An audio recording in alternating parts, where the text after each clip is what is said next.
Hello there. How are you guys doing? I was thinking today about group work and literacy and multilingual learners, and any learner really, and how effective it could be. But I did want to, take an excerpt from my first book that I hope you guys buy: Research-Based Bilingual Instruction: The Impact of Multiple Modalities in a K-12 English Learner Classroom. And so it's a monograph, by the way. I wanted to read. It's on page 39, and read a little bit about it, not too much, and then I'll elaborate a little bit. Many students stated working in groups in and out of school helped them learn, dramatize, and understand English. One said it was good, yet another said multiple perspectives helped communicate correctly, and it helped a lot and helpful. And working in groups helped me a lot since English is not my first language. If I don't understand any word, my group helps me out. Also, working in groups helped me learn other people's perspectives in certain things. In a group, everyone has to work together and come up with something everyone agrees on. This takes communication and understanding. Others stated, these were the students that I interviewed. Others stated working with partners helps us understand reading, writing, and learning English because I can ask for help if I do not understand something, and sometimes they would help me. And very helpful, they help me understand what I do not get. And working with partners help both of us when any one of us need help.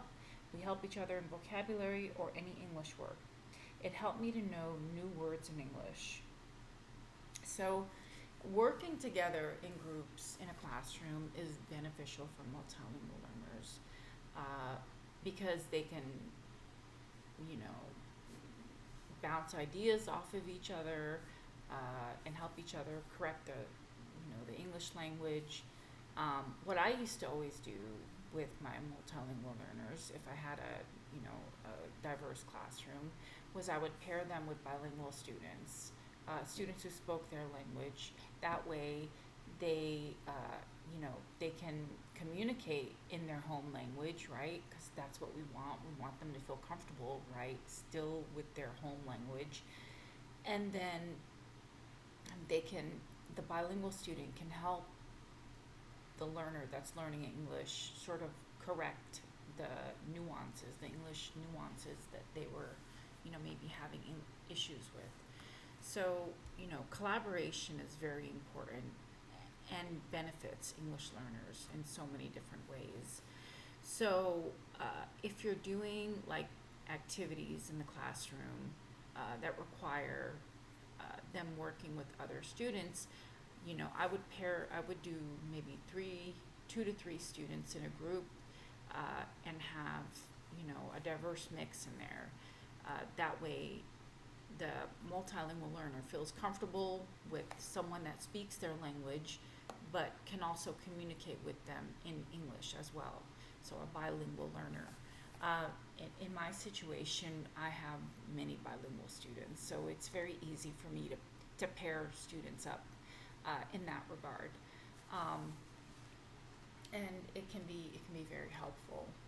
In terms of assignments as well, like if you're giving them assignments, I always translate the documents and the lessons. That way, the multilingual learners have, the students that are learning English, they have a translated document in their home language, and then they have the English document. That way, they can go back and forth and try to figure out which one works, best for them. And have them turn in their document, have them complete the assignment on any document, and then you can simply, try to scan it and then grade it in that way and have it translated online. Google Translate is great. You can upload documents, and now that students are practically working on computers, they can type the document online, the assignment. They can write their answers online on a Google Doc, and they can email it to you, and you could simply upload it in Google Translate, and Google Translate can translate their answers for you. So there's multiple ways you can help students within, collaborative situations with their assignments. And you can also, have them do the assignments collaboratively. Have one document, everyone work together on it, and it could be online. They can all help each other out. And as you know, with Google Docs, they can all collaborate on the same document online. So it's really great. But working collaboratively, again, it can be a little messy, but overall, it's very helpful for multilingual learners or any learner to communicate, right? To be able to talk out their answers, talk out the solutions to the problems that they're working on. And this could be for any class, right? For math, for science, for history. So, I'm a big proponent of collaboration, and they're talking, to each other. Classrooms where it's structured and that they're talking about the work at hand is very effective.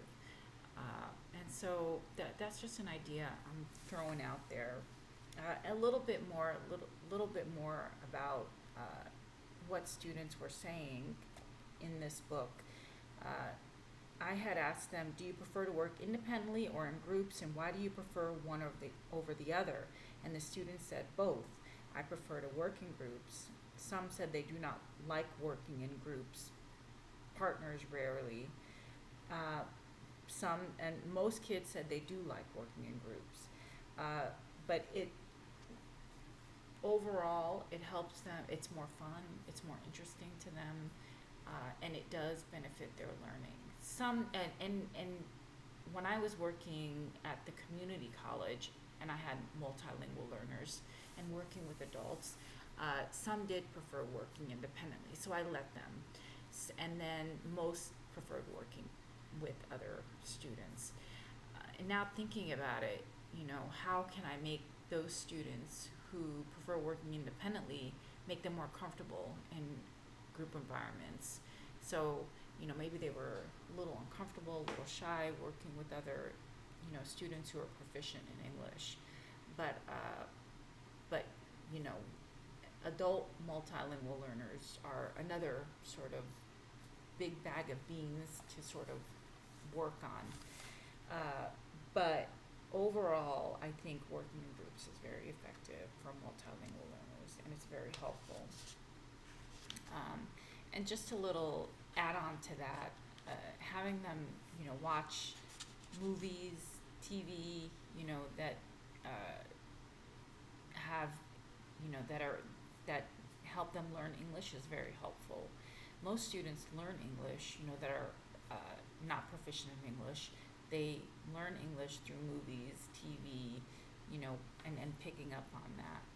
So anyway, that's sort of what I wanted to throw out there this week is the benefits of working collaboratively. And again, if a student is hesitant about working in a group, I would not force it. Let them work by themselves, and that's fine. And just give them all the tools and the apps to help them navigate the documents that you're teaching them, or whatever the curriculum is that they're navigating through. But overall, group work is very effective. I know I enjoy it, and it alleviates a lot of work pressure on the students, and it also helps them, grow as social human beings, right? That's what we want them to do. We want them to be able to grow in the academic setting. We want them to be able to learn how to navigate social situations on their own, and if it's within a group, that could be very helpful. And then, we want them to be able to be independent, right? Because they're not going to be in high school forever. They're going to go off into whatever next level they're going to go off into, and navigate that on their own. So that's my little tidbit for the week. Thank you very much. Thank you very much for the views. Thank you very much for your likes. There have been a few likes.